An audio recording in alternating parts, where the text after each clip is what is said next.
Ça se n'est pas un documentaire sur deux vedettes montantes du rock'n'roll. On commence à faire ce qu'on fait.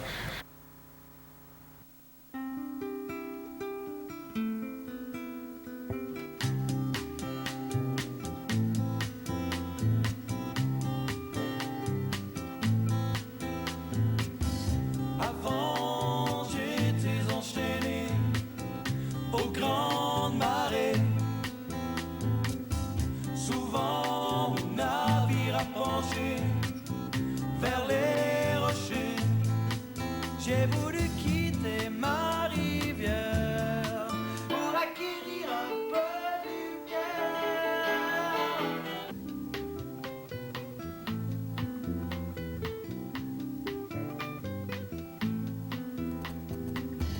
Au soir d'une nuit d'été, tout étoilé, j'ai fui jusqu'à l'infini. Mon vent de vie tombait sur une île inconnue, perdue parmi les numéros.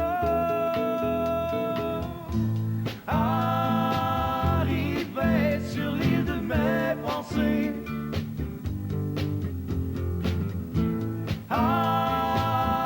abandonné à Montréal. Je me rendais compte que toutes nos tunes parlaient un peu de voyage ou de partie ou d'évasion, tu sais. Puis là, ben, moi, je t'ai dit, hey, Chris, nomade, pourquoi pas? Ah oui, ben oui, nomade, ben raide, on était super d'accord. Puis on avait écouté la chanson, puis on roulait, c'était super, tu sais. On était revenu pomper à Montréal, tu sais. Puis rendu à Montréal, on avait composé les premiers bacs vocales de Nomade, tu sais. Je sais pas si je vais continuer, ni comment je peux m'arrêter. Au fond de la nuit, les cris d'un enfant sont différents. Les paroles étaient faites, vous avez fait les paroles. Puis on a été obligé de changer de nom Nomade parce qu'au premier show au Medley à Montréal, première apparition à Montréal, on reçoit un petit téléphone comme de quoi qu'on peut pas prendre le nom Nomade parce que l'Union des artistes, il y avait déjà un groupe qui s'appelait Hell Nomada. Non, la Nomade. Les Nomades, Ah ouais. enregistré Qui joue de la musique marocaine. ce nom-là. Fait que là, on a eu bien des noms après, là. On savait pas sur quoi se brancher. Oh, on s'était appelé à un moment donné les Gradures. Il y a eu pas mal de noms là-dessus. Les Insolents. La Berge Project, le Glenn trouvait qu'il était pas assez introduit là-dedans. Fait que ça a été l'Évêque Project. Moi, j'étais jaloux, tu sais. Moi, j'avais mon propre band, là, quand je faisais du gros métal. Metallica Slayer, puis il faisait un peu la même chose de son côté. Moi, j'ai fait du punk, j'ai fait du Il y a déjà eu un mois. anarchy, Ça fait- qui ben, pas vraiment moi. J'avais un côté, là, admettons comme je suis court, là, rasé sur la peau comme ça, puis une ligne dans le milieu, mais plus large un peu, puis c'était haut comme ça. Parce que j'avais les cheveux longs, puis haut.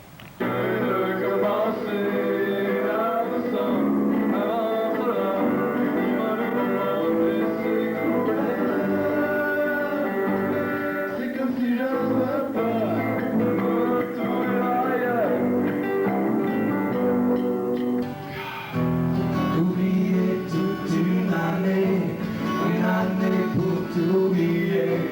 Même la folie perd la raison.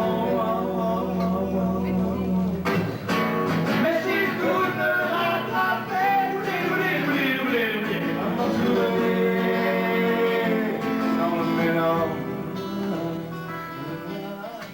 C'est personnel à moi. Fred ne fait pas exactement ça.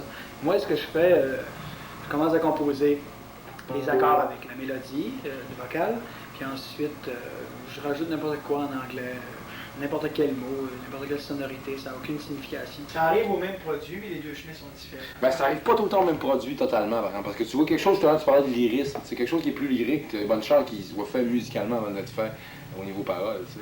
Là, ensuite, avec ce que j'ai, ben, je construis le texte. Le texte se plie pour la musique et non pas la musique se plie pour le texte. Moi, c'est ma façon de procéder. Ben, ça dépend, c'est un choix, puis ça fait des différentes chansons. Mais c'est vrai qu'on le sent pareil, tu sais. Tu t'entends, on parlait de Desjardins hier, c'est sûr que tu entends les chansons de Desjardins, puis tu te rends compte qu'il y a bien des chansons qui ont sûrement été faites les textes avant. On a l'habitude de l'accord de guitare ici. Voici une guitare accordée normalement et en voici une modifiée. sonorités arabes.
Guitaristique, le open tuning, do dièse mineur.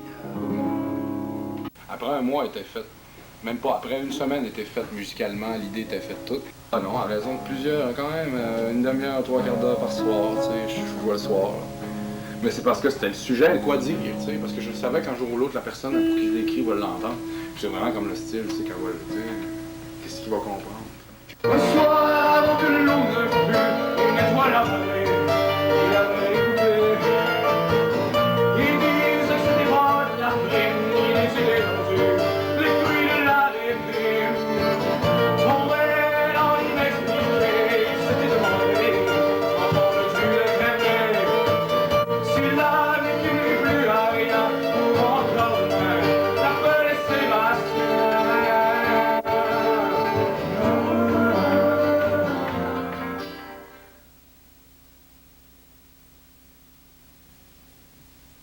C'était la chorale, on avait une répétition dans l'église, puis là j'entendais le monde, puis au travers j'entendais un accent que je reconnaissais qui était comme de chez nous. Ouais, tabarnak, là, c'est quoi? C'est bon, c'est un gros, là, ouais, c'était des choses qui étaient avec son cahier en arrière, puis qui faisait le con. Oh non, c'est vrai, la première fois, avant le concours de Trois-Rivières, je t'avais quasiment pas parlé, c'était un concours de Bruno, le guitariste, puis un grand guitariste à cette époque. Puis c'est ça, je t'avais vu, on était allé prendre une bière après. Puis Eric m'avait dit ça, Glenn, c'est un gars qui vient du Saguenay. Je dis, ah, salut, on ne s'est pas trop parlé. Là, 5 ans? 5 ans. pas plus que ça? Non. Non, moi, Chicoutimi, c'est ça. Il faut savoir que Saguenay-Lac-Saint-Jean, c'est quand même grand. Lui, il venait dans son coin Saint-Prime, puis moi, Chicoutimi, on s'est jamais rencontrés. C'est quand même deux villes qui sont vraiment quand même... Saint-Prime, c'est quand même une grande ville là, qui est isolée de Chicoutimi. Là. Tout le monde se parlait le matin. C'est friendly, mais en même temps, c'est compétitif. Puis c'est ça. Puis là, ben moi, je parle à tout le monde. Ouais, je suis bien prêt, j'ai travaillé. Puis Glenn et Bruno Wilson, ouais, nous autres, on est sortis hier. Là. Pas dur, ok? Les deux gars, ils avaient l'air coupables au bout. Puis moi, ça donnait que j'avais pas tellement pratiqué la veille, puis j'étais couché tard pas mal, tu sais. Pratiquement, en ce moment, musique classique, nous autres qui pendant des années ont été assidus là-dedans à pratiquer tous les jours. En tout cas, puis si on pratiquait pas, on s'en voulait à mort, puis il fallait ça, 3 jours après, là, hey, on pratiquait, tu sais. Mais c'est ça, on n'aurait jamais cru faire de la musique pop, tu sais. Au début, quand on s'est venu, c'était gros pompage classique, là. On écoutait du John Williams, puis on avait fini par jouer comme ça. Moi, j'avais complètement rejeté la... C'est ça qu'il faut dire, c'est qu'après les heavy metal, j'ai eu vraiment une passe de rejet de toute musique qui n'était pas classique. On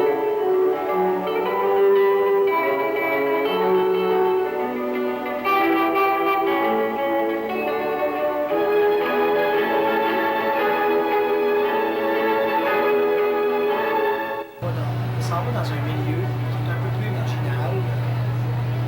J'ai nommé le milieu classique. Pour rencontrer des gens extrêmement intéressants, dont notre professeur de guitare, à moi Fred, professeur actuel, M. Peter McKitchen, et notre professeur aussi, Bruno Perron, bon copain à nous en même temps, ainsi qu'une couple de nos confrères de musique classique. On va aller dans la salle, superbe salle La Chapelle de l'Université de Montréal, où un de mes amis, j'ai nommé Daniel Guy Germain, prépare son récital de fin de maîtrise, quand tu vas t'en donner un certain aperçu, disons que ce qu'on appelle le casser son concert, c'est ce qu'il faisait. Ce qu'on va aller voir, au sujet, parce qu'en musique classique, il faut toujours juger. Vous voyez, là, à partir de cet instant, au moment où on traverse cette porte, il faut qu'il s'opère un changement en nous. On devient vraiment plus sérieux, classique, et donc il se peut que vous voyez mon langage quelque peu soigné.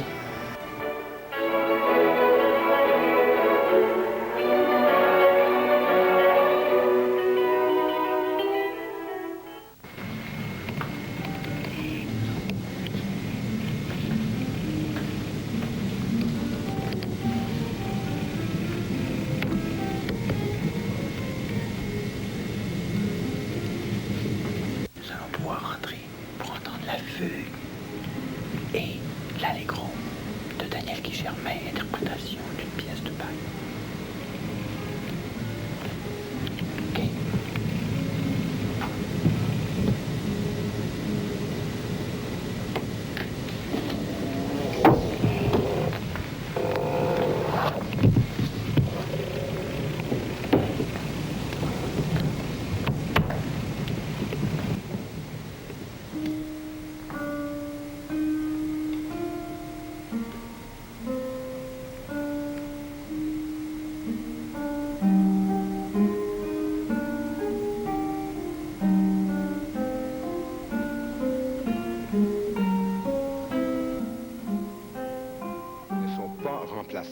Par la pratique à domicile. Il faut être devant le public pour vraiment se roder.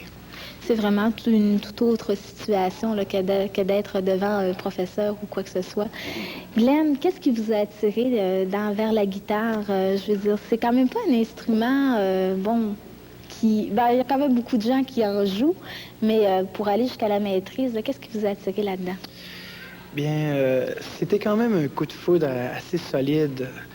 C'est plutôt la guitare électrique qui m'a attiré au début, mais j'ai voulu faire de la guitare classique pour perfectionner mon jeu à la guitare électrique. Mais j'en suis venu vraiment qu'à tomber plus en amour avec la guitare classique, puis ainsi que le répertoire qu'on pouvait y jouer de Bach et ainsi de suite. Et ce qui pousse aussi à faire, exemple, une maîtrise, c'est que dans la musique classique, on n'a comme pas le choix, je veux dire. Il faut pousser les études, disons, au maximum de nos capacités. Puis bon, moi, je crois que faire une maîtrise, ça peut être bon pour moi dans ce que j'envisage, disons. Et c'est vrai que les gens connaissent mal un peu la guitare classique, connaissent pas exactement. Ils viennent voir un concert de guitare, ils se demandent qu'est-ce qu'ils peuvent entendre, mais c'est ça, c'est en quelque sorte, comme exemple, le piano peut représenter, pour la musique de Chopin, tout ça, la guitare est un répertoire beaucoup plus espagnol, mais entre autres aussi autre chose, de l'allemand, italien, tout un peu les répertoires, mais les gens connaissent moins bien la guitare classique parce que ça fait quand même pas longtemps que la guitare est impliquée au Québec. C'est arrivé, je dirais peut-être... Dans les années 50, environ, dans les conservatoires en 1950. C'est ça, ça fait que c'est quand même jeune encore ici au Québec, mais je crois que ça s'en vient bien. Justement, ce soir, le récital que vous allez donner, on pouvait lire un petit peu partout que vous alliez jouer de la musique partant de la Renaissance jusqu'au temps moderne. Donc, c'est un répertoire qui est quand même assez varié. Et comme Glenn le disait tout à l'heure, on n'est pas habitué d'entendre du Bach ou de la musique de ce genre-là. On est plus habitué de l'entendre au piano. Mais est-ce que c'est difficile à jouer sur la guitare? Est-ce que c'est difficile à s'habituer? Peut-être que cette question-là irait mieux à Marc, vu que c'est lui qui fait du Bach ce soir. Mais en tout cas, pour répondre brièvement, les transcriptions, surtout de Bach, sont très difficiles parce que, c'est souvent transpositeur, donc pas dans la même tonalité que l'instrument, disons, violoncelle ou le luth. Par contre, pour ce qui est de la suite que Marc joue, c'est une suite de luth. Donc, le luth, qu'on pourrait dire, qui est une espèce d'ancêtre, si on veut, de la guitare. Donc, la ramification est quand même moins complexe, disons, qu'une suite pour clavecin ou tout ça. Instrument de même famille. Disons, de même famille. Mais puis pour ce qui est du reste du répertoire, c'est évident que c'est la formule des récitals classiques habituels. Et si on ne déroge pas à la tradition, c'est-à-dire qu'on peut aller de la Renaissance, c'est-à-dire de 1400, disons, début du 15e jusqu'à aujourd'hui 1994, finalement.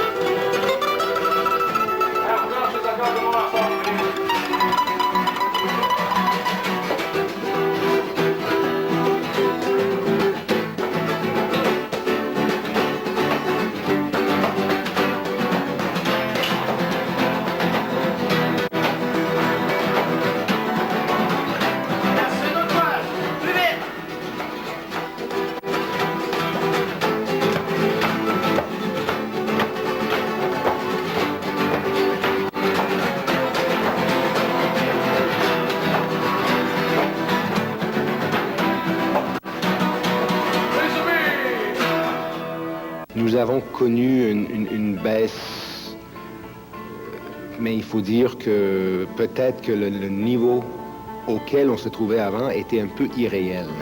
Il y avait une époque dans les années 70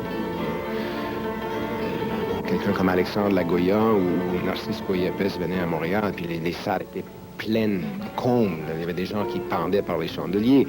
Je me demande jusqu'à quel point c'est pas un peu un genre de mode. Et lorsque ça revient à la normale, ça reflète peut-être plus la réalité. Là, par contre, c'est en train de monter. Dans tous les cégeps du Québec, il y a de plus en plus d'inscriptions. Alors moi j'ai un credo pour répondre à votre question. Je pense que si on est bon envers la guitare va être bonne envers nous. Et si ces jeunes messieurs continuent à se consacrer à l'instrument, comme ils font actuellement, moi je suis persuadé qu'ils peuvent gagner leur vie. Ça ne sera pas nécessairement facile, mais ça peut se faire.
Il faut dire que les Beatles m'ont donné un coup de main.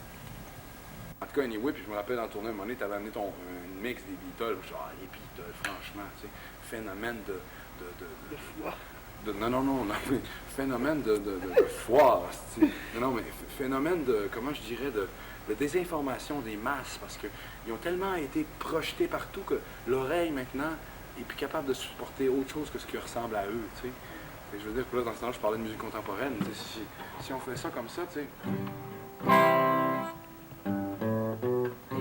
Je ferais ça à un enfant de 5 ans. Dis-moi qu'est-ce qui manque, il ferait peut-être là, tu sais. Mais si je te fais...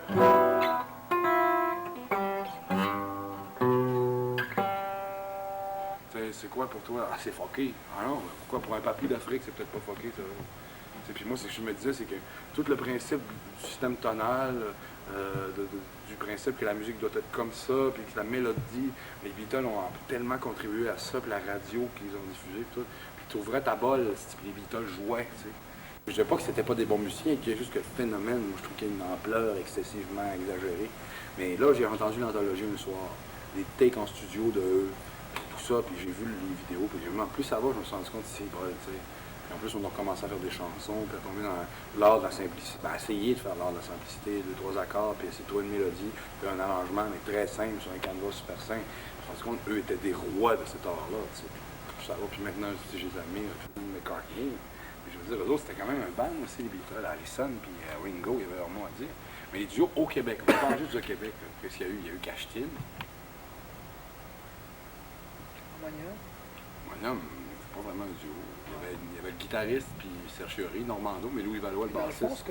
Harmonium, c'est un trio. Harmonium, c'est un trio à la base. C'est nous autres qui ne sera pas un duo non plus, notre affaire. Oui, mais c'est un duo pareil. C'est un duo dans le sens compositionnel, tu sais. Je veux dire que ça va rester toujours que c'est nous autres d'une, tu sais. Moi, c'est pas mal sûr maintenant que mes rêves que j'avais de devenir un concertiste, tu sais, puis de dire que je pratique comme une malade 6 heures par jour, puis peut-être aller en Europe, puis devenir quelqu'un, puis faire des disques, quelqu'un de reconnu au niveau de la guitare classique, je pense que ça... Le groupe a beaucoup aidé à faire disparaître cet espoir-là qui était de toute façon un peu illusoire. Ça, c'est sûrement plus facile d'acquérir les mêmes objectifs en populaire. C'est pas nécessairement plus facile, mais en tout cas, c'est plus près de notre personnalité à nous. Ouais, c'est ça. C'est plus facile pour nous, peut-être, oui, ouais, parce qu'on a besoin, veut pas, on est...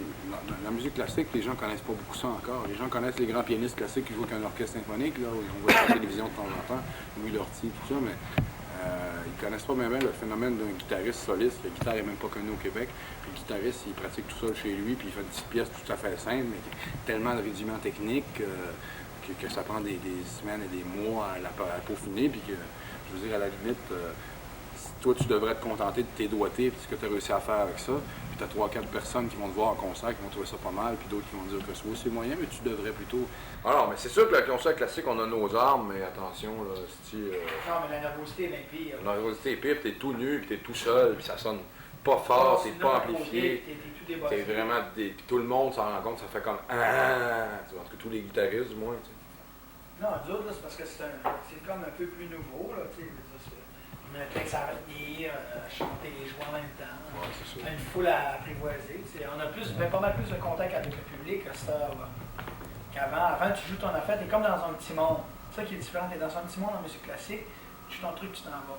Tu fais passer ta musique. Mais là, c'est différent. Il faut que tu aies des interactions avec le public. Il faut que tu sois, je sais pas, faut que tu sois un peu... faut que tu donnes un spectacle.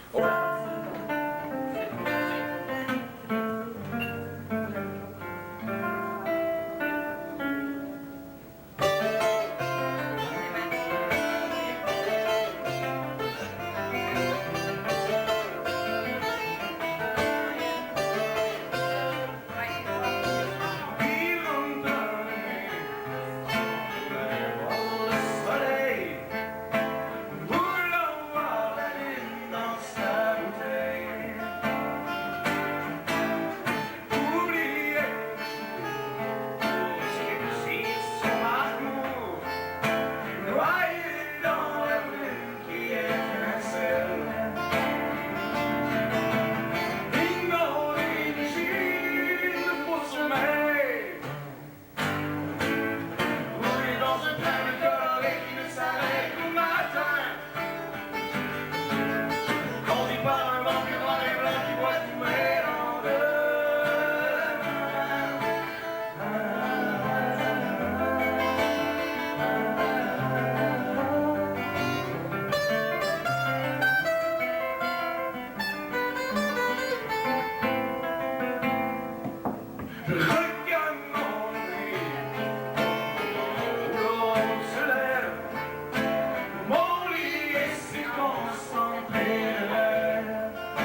disant, je voudrais vous dire que c'est pas évident pour deux gars du Saguenay-Lac-Saint-Jean qui ont vécu là-bas. Je sais pas si vous savez comment c'est là-bas, mais il y a de l'eau partout. Et tu comprends que la vie est différente de Montréal, puis s'en venir à Montréal, puis commencer dans le milieu musical, c'était pas évident quand même. Puis, veux pas, on a toujours le cœur rattaché à notre petit patrimoine là-bas. Puis, Parce que là, je pourrais, tu sais, quand tu sais que... quand le monde va commencer à pleurer, je commencerai à jouer. Non, mais tu sais, je pourrais renchérir là-dessus. Ouais, quand tu sais que les gens là-bas, tu sais normalement la couleur des bas et des bobettes du voisin d'à côté. Ici, le voisin d'à côté, tu sais même pas quelle nationalité qu'il est, puis t'es juste pour vouloir y emprunter une tire-bouchon. Je vais le dire, le secret, moi, c'est... Ah, on peut enlever la... Laisse-toi abandonner. Laisse-toi abandonner. Dans l'alcool et la débauche. Ouais, ok. Trouver des mots là-dessus. Souvenir des quais, on parle de son histoire de gars. Soir, ouais, ça marche encore. On parle d'une histoire, puis rêver, ben c'est la finale. On est déjà rendu là? Ouais. On est parti un bon bout de chemin avec vous autres à soir, essayer de faire un peu rêver, comme nous autres. Dans le fond, tout ce qu'on a dit, c'est du rêve. Puis je pense que s'il n'y avait pas de... Puis qu'est-ce qui reste à travers le ciment, les autos, le métal, puis les chars qui passent? Ben, il reste le rêve. Puis si on l'a pas. Chaque fois qu'on vit quelque chose de nouveau, puis souvent de rough ou d'étrange, une femme qui te lâche, ou des problèmes familiaux, ou n'importe quoi, t'as envie, tu sais, ce qui nous passe par la tête la première fois, comme la plupart du monde qui font des chansons, qui font de la musique, c'est d'écrire une tune là-dessus. Mais ça donne l'inspiration quand même. Oui, ça donne l'inspiration, mais souvent, c'est ça la question, c'est est-ce que j'en fais une tout de suite, là, comme ça, sur ça, puis je dis, je me sentais mal ce jour-là, car il m'a... C'est ça, moi je pense qu'il faut jeter au moins la moitié de sa production dans ces temps. Ah, c'était... Tu vois, tu crées des bonnes choses, mais à côté aussi, tu crées des choses qui sont vraiment ratées ou que tu étais dans l'émotion, tout te touche. Puis là, ben, t'es comme un peu, t'es pas objectif dans ce que tu fais dans ce temps-là. Fait que moi, ça m'est arrivé une période, tu sais laquelle, puis ça a été super productif, mais j'ai jeté la moitié de ce que j'ai fait. Ouais, mais c'est parce qu'aussi, c'est pas objectif. C'est-à-dire, c'est tout le temps, on n'aurait même pas pu les jouer à deux, parce que c'est même trop personnel.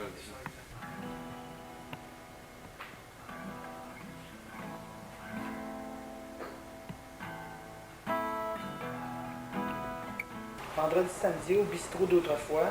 C'est sur la rue Saint-Hubert, au coin de Sainte-Catherine. Et donc, l'entrée serait évidemment gratuite pour toi si ça t'intéresse. C'est à 9h30.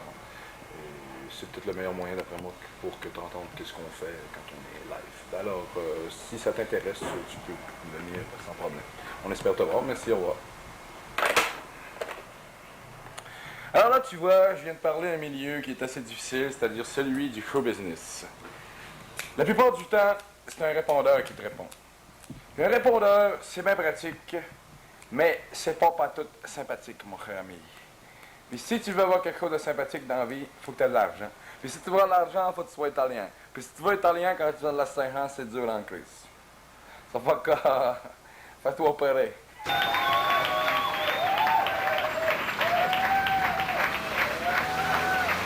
Ok, on y va. T'as fait, on se met ça en 2 minutes encore. Quelle performance. Ceux qui n'étaient pas là ce soir, je veux les remercier de ne pas être là parce qu'ils ont manqué quelque chose, puis je suis égoïste un peu, j'ai bien aimé le show. C'est effrayant comme ils sont. Moi, je te l'ai dit 10 fois et je le répète. Ça roule en crise. C'est accordé l'auditeur? Fort avant, c'est fantastique. En tout cas, faut pas qu'ils lâchent. Ils ont beaucoup de possibilités, beaucoup de chance. Puis moi, j'enlève mon chapeau. Puis bonne chance aux deux. C'est avoir number one. Fais un petit check-up avant de commencer. On a plus d'autres théories. C'était bon ce qu'on a dit en quelque temps, hein? Ouais, ça va tout seul, Tata?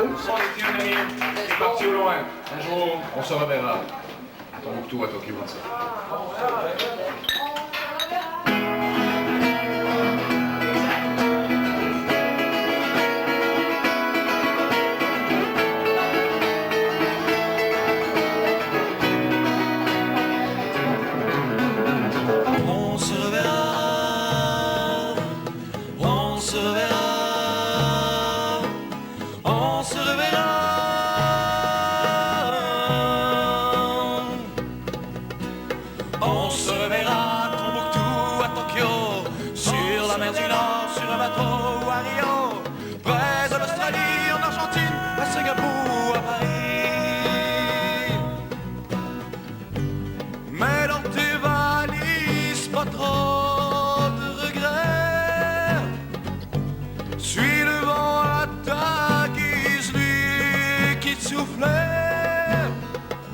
Quand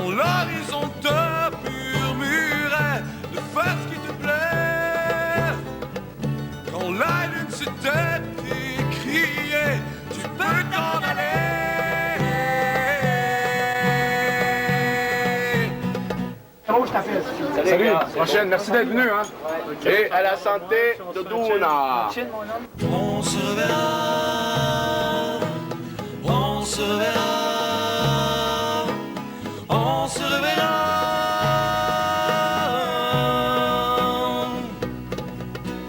On se reverra à Tombouctou, à Tokyo, sur la mer du Nord, sur un bateau ou à Rio, près de l'Australie, en Argentine, à Singapour, à Paris.